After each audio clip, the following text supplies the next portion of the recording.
Welcome to the Ostomy Body Positive Confidence Chronicles, where we highlight inspiring ostomy journeys through education, relatable stories, and expert insights. We also feature companies, products, and professionals improving ostomy care. Please like, share, subscribe, and or join our movement. The Facebook group link is in the description below.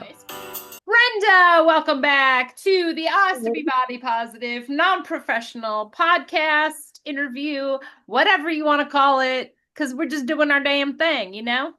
Welcome back. Oh, sorry, that's so loud. I'm off today, okay? I'm just gonna say that, but you're here as my witness, so thank you for joining us. It's all good. We're all crazy together. Thank you. I'm glad we can all be crazy together because I need crazy people in my life to help tame me down. All right. So Brenda's decided that she's going to join us for the ostomy interview with an ostomate episode. And we're super excited to have her on. Brenda and I have become friends over the last few months, and it's really great been, getting to know you. And so I'm super excited that you're on. Why don't you start with just telling us a little bit about yourself? Because I know a little bit, but I don't think the group knows completely all about who you are. Fair enough. Well, Minnesota born and bred, and that is part of the reason I reached out to you like I did, homegirl. Yes. But I live in Georgia, Northwest Georgia now. Long journey, long trek to end up with an ostomy bag, roughly 5 years ago, a little over 5 years ago. It was due to childbirth incident in 1985 when I had my oldest daughter. Ended up having a total of 13 surgeries before I was finally actually able to have my ostomy reversed at the end of April. But even though I don't have the ostomy, I still have a deep, heartfelt compassion to reach out and let ostomates know that there is life after ostomies. Whether you get it reversed or whether you don't, you can still live a happy, healthy life. And I truly believe that every struggle we go through is for a purpose and a cause. And that's why I chose to stay within the group. But at 59, I'm actually starting over, going back to school to be a nurse so that I can be face to face with those that are going through it, because it is a huge struggle. Yeah. And it's, it messes with your mind more than anything else. Yeah. Yeah. Is that what you're going to do, is go to woundostomy continence nurse? Is that what you Yes, want to do? ma'am. Okay. Yes, That's ma'am. awesome. Yes. Yes. I mean, I can't, we have a few other nurses on here that are also ostomates, but I think all are great. If you are going to be an ostomate nurse, like that's awesome. But having your experience, I mean, it goes to show, there's nothing more you can say about experience. Right, right. And you can get in and you can sympathize and empathize with those that are going into this season, or those that are already in the season and don't know how to deal with it. Yeah. I was fortunate enough and blessed enough that I knew that having my ostomy placed was going to be a possibility Yeah. early on. But I know people that have gone to the hospital thinking, okay, I've got a little bit going on. I maybe have the flu or whatever. And lo and behold, 12 hours later, they've got an ostomy on the side, Yeah. and they're going, what just happened? Yeah. And it's a life-changing event.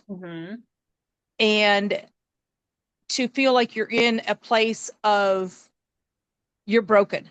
Yeah. Because my fistula is what caused my ostomy to be placed. Okay. And I did. I lived for years with a fistula that I felt I was broken. I felt I was just not the person that I was supposed to be. Yeah. And through the grace of God, I met a doctor in Atlanta in 2019 that educated me a lot.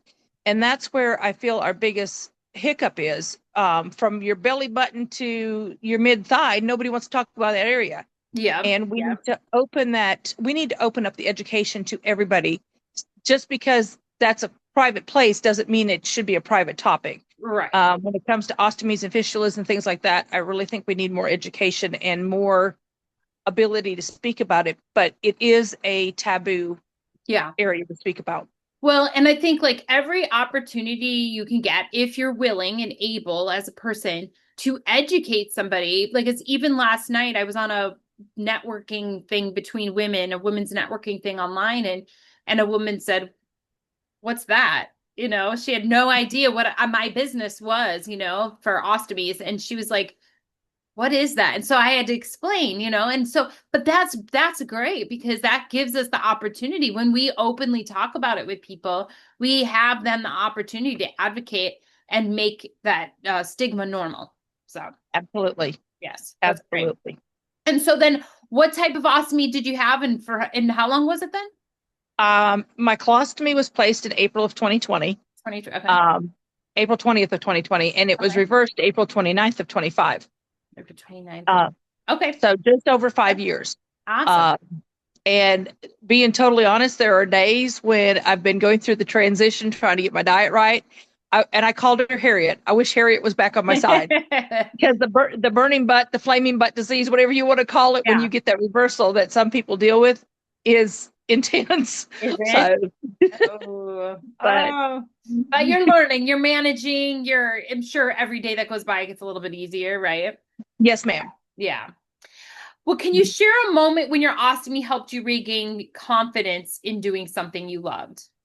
Um, and this is going to be TMI for some people That's because okay.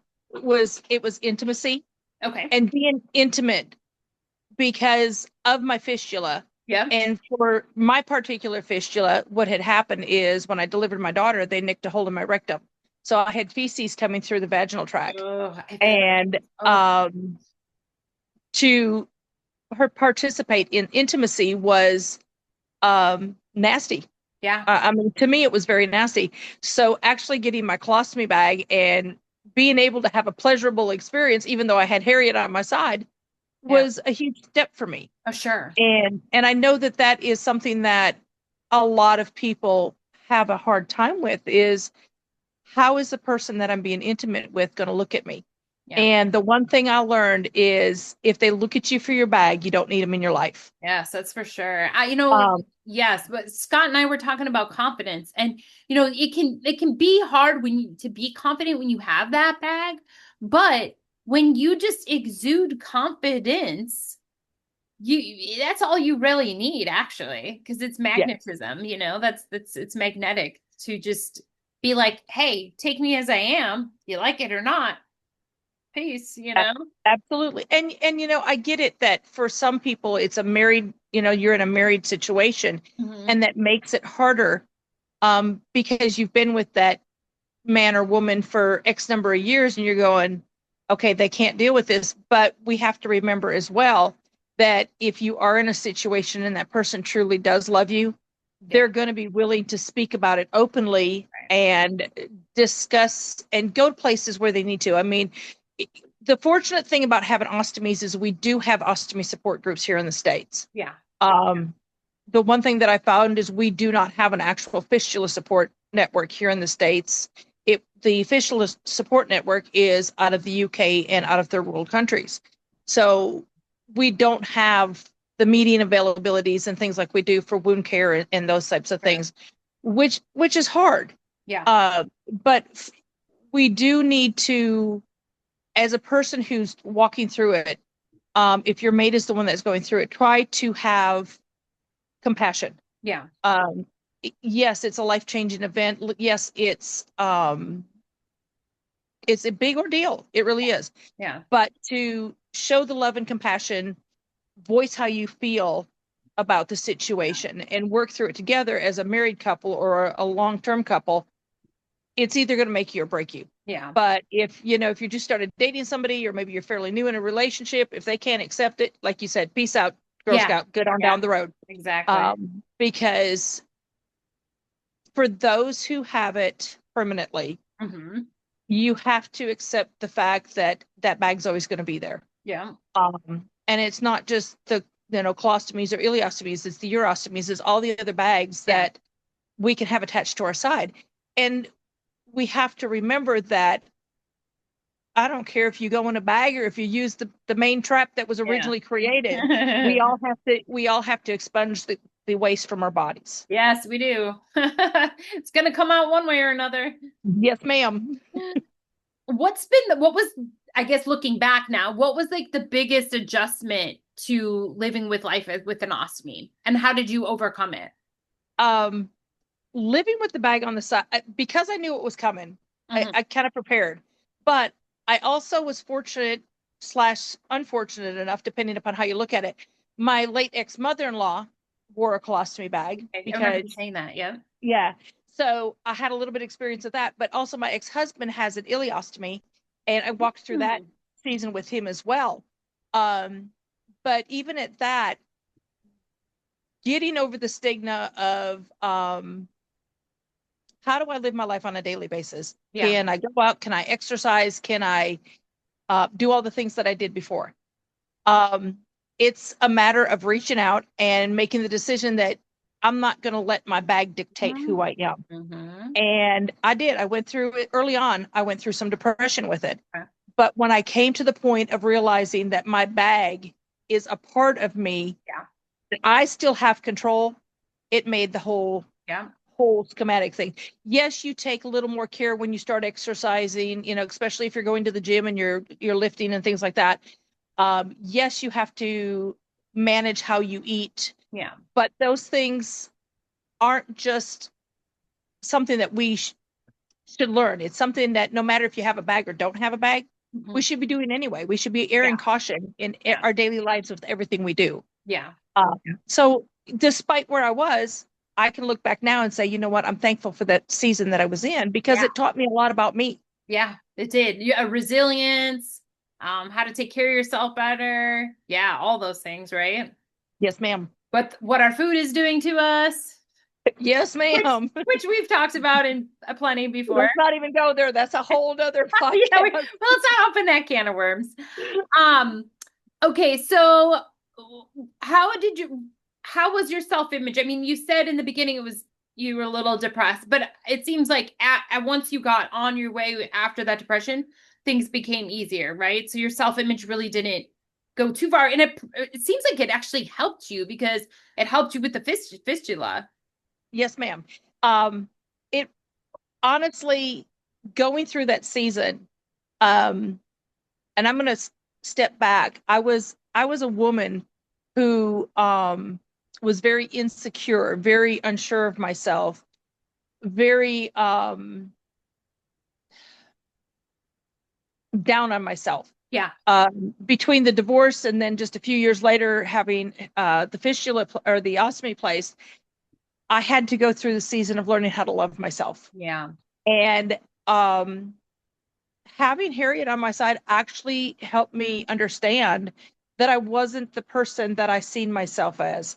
Some lowly woman who's fat, overweight, because I had all that stigma about myself. that's not good. Yeah, And as I started sharing my testimony and my story more and more, it has brought me more and more out of my shell to now I'm just this wild, crazy, stupid woman. I'll tell you what I think. And if you don't like it, we can still right. be friends at the end of the day. Yeah. Um, just kind of a funny story. I had started working out with some of at the local gym here doing aerobic classes, and I would talk about Harriet. Well, at the same time, I had been dating a guy by the name of David in Florida, so I'd talk about Harriet and David. Yeah. And it was so crazy because one day one of the coaches come up to me and she says, "Brenda, I got to know something." I said, "Okay, cool. What's that?" She says, "Who is Harriet? You keep talking about Harriet and you talk about David." So, I pull the shirt up, I whip the shorts down, and I go, "This is Harriet." And they go, "Okay, fair enough. We were beginning to think," and I said, "What?" "We were beginning to think you were bi because you were always talking about having Harriet by your side, and we had never met this Harriet." So it's like, yeah, you take it for what it's worth. We laughed Yeah. about it, and I still laugh about it because nobody ever knew that I had a bag, Yeah. Yeah. That's you fine. know. Yeah. Most people, I And don't think most people really do know unless you tell them, like, honestly. yeah, and it's you can hide it in the best ways. But I tell you what, I admire the men and the women who have their bags and they go out there and they rock it with that bag on their side. Yeah. Yeah. I didn't ever get to that point, but I feel like I could have. Hmm. But I think it's absolutely amazing because it is about the self-confidence and realizing that that bag saved your life. Yeah, it did. Yes. Yes. I think another thing like I wanted to say is that you touched on was like the idea of like being able to tell people like this is me, whatever. I think some of that comes with like us just like aging in that too, like Absolutely. in our 20s and even sometimes in our 30s, it's so much easier just to like I don't know, go with the flow and like just be like kind of submissive in the sense. And then we start to get older and we're like, well, why would I'm not putting up with that, And it's so much easier to tell somebody Right. to, I have an ostomy. If you don't like it, too bad. I think that does come with age as well. I tend to agree with you.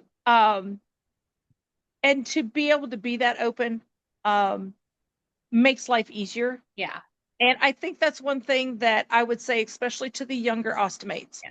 Don't ever be afraid of who you are. Yeah. Don't be afraid to share your story Mhm. because you never know when your story is going to touch someone Yep. else. I see And that. I think that's probably the biggest feedback I get from people who are not just ostomates, Yep. but friends and family who had no clue. And they go, you walked with confidence, you walked with resilience, and Hmm.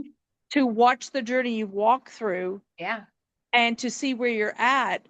And I may get a little emotional because um, it wasn't always easy because, especially these last 5 years, I've done it all by myself. It's just me, myself, and I. Hmm. Hmm.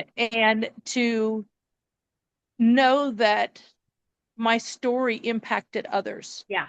um, is a huge thing, Hmm. you know? And I am thankful for the people that I've been able to help and the friendships that I've made through the ostomy and the fistula support groups. Yeah.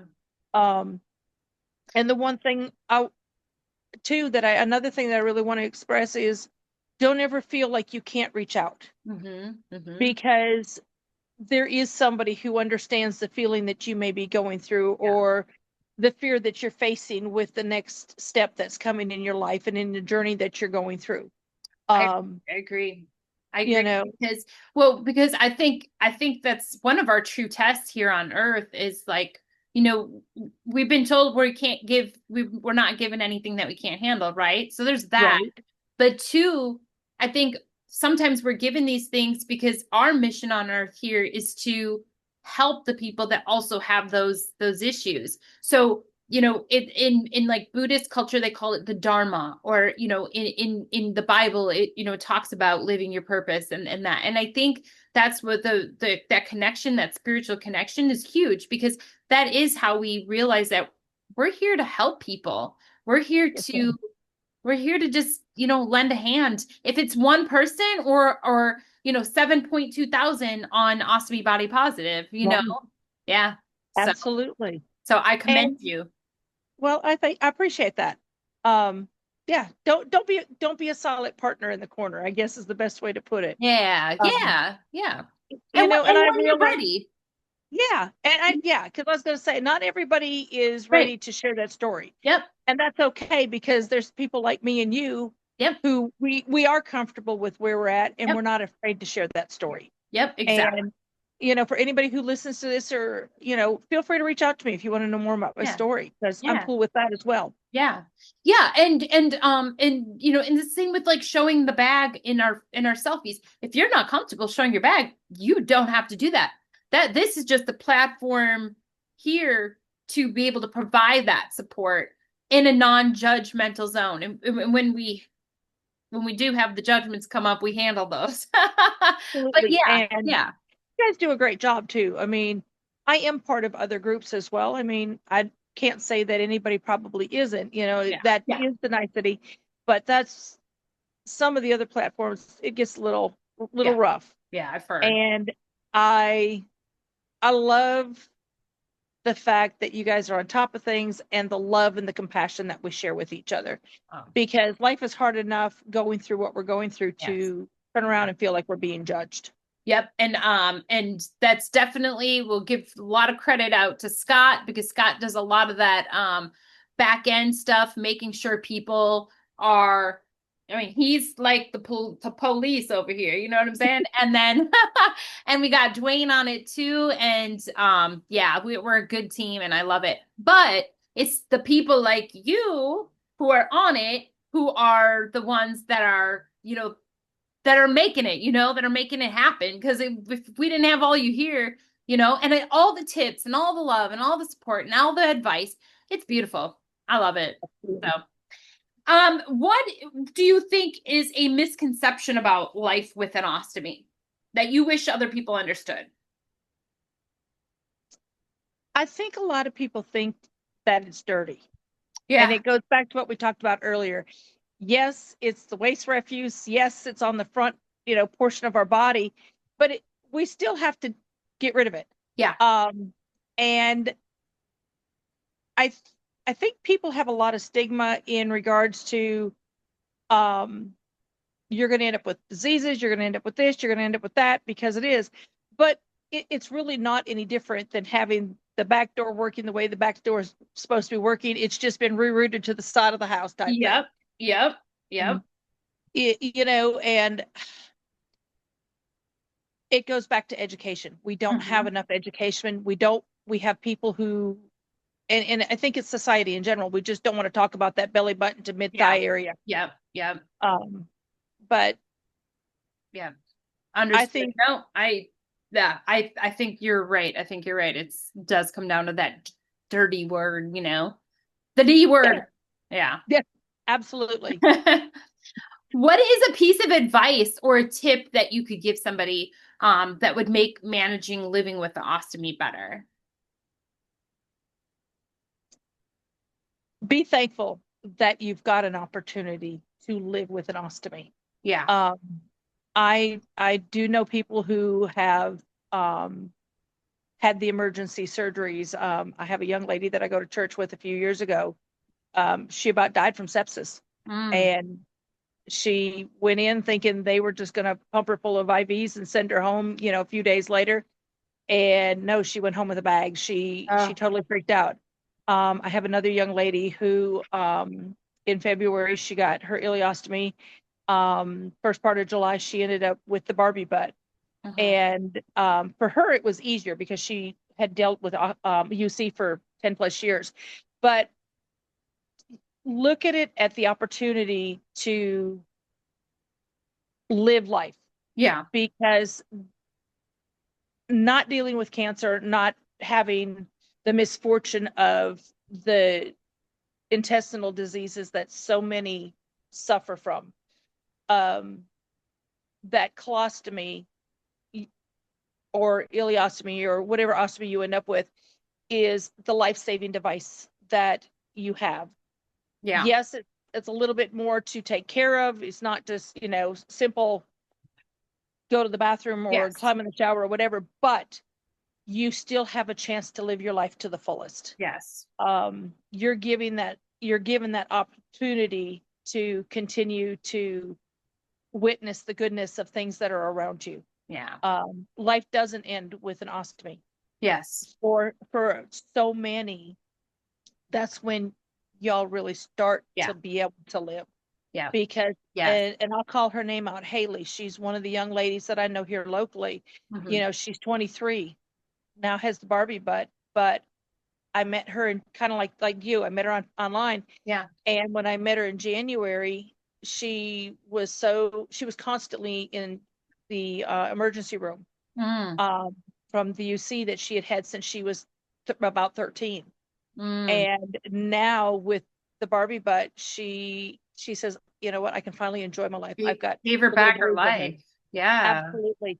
And so, yes, it's a transition, but you can enjoy a full life Yes. with an ostomy. I love that. I love that. Well, this has been like really great. I mean, I love that you're just so open and I love that you're going to pursue your nursing. You're going to school to be a nurse. We need more ostomate nurses. Like that's just plain and simple. Point blank, we need more, especially with the growing population of, more ostomates every day. We're seeing more and more ostomates. We're hearing more and more reasons why people are getting ostomy surgery. And so thank you for being that light in the dark for that reason. And then just always being so, welcoming to the new people. I love how you post and just your communication and your advocacy, because that's we need people like you. So thank you. What is one closing or tip or word of advice that you want to give anybody listening? Enjoy life. No Yeah. matter what comes at you, look for the positives in life, because despite the downs, there's always an up that goes with that down. Just like life is a roller coaster. Yep. You got to climb that hill to drop off that hill to hit the next Yep. hill. Yep. And don't feel like you're alone, because you're not. Yeah. Yeah. There's somebody else that may not be your next door neighbor and may not be your best friend, but there's somebody else who's going through it that can stand in that gap and walk with you through that valley. Yeah, yeah, yeah. And Brock says, "Hello, so glad you were live. Oh, so glad we're live. Yeah, we're live. Amen." And Lori says, "Thank you, girls." So you're doing your thing, Lori. I mean, Lori, Brenda, Lori's. Oh my gosh. See, I think I need like a Zen moment out in like nature, just like connecting because my brain's like fried or something. We But need to make a trip to Montana. Just chill out in the when mountains. when I get my new van, like which it will be soon, and I'm living on the road again, like all you, whoever's across all these states, better know that I'm pulling up and I'm parking in your driveway, okay? Come on, sister. We'll hang out in the backyard with cows. I'm gonna be there, man. I would love that. Like, I just wanna. I'm gonna be on the road, and I'm gonna be stalking all y'all that are on this Facebook group. I love it. I love it. Well, I just want to make a shout out to you and Scott and Dwayne as well for starting the page and giving us a happy, healthy, resourceful way to connect with Aw. others and the positivity that y'all bring. I love watching the interviews. I don't always get to get on live because, part timers here, I forget. And, but I, you guys have really been a blessing to me. Aw. And I appreciate y'all more than you will know. Aw. Well, we appreciate you. Thank you so much. Thank you, Brenda. I appreciate you. Thank you. All right. It's a great interview. Thank you. All right. Have a great day. You too. Bye. Bye.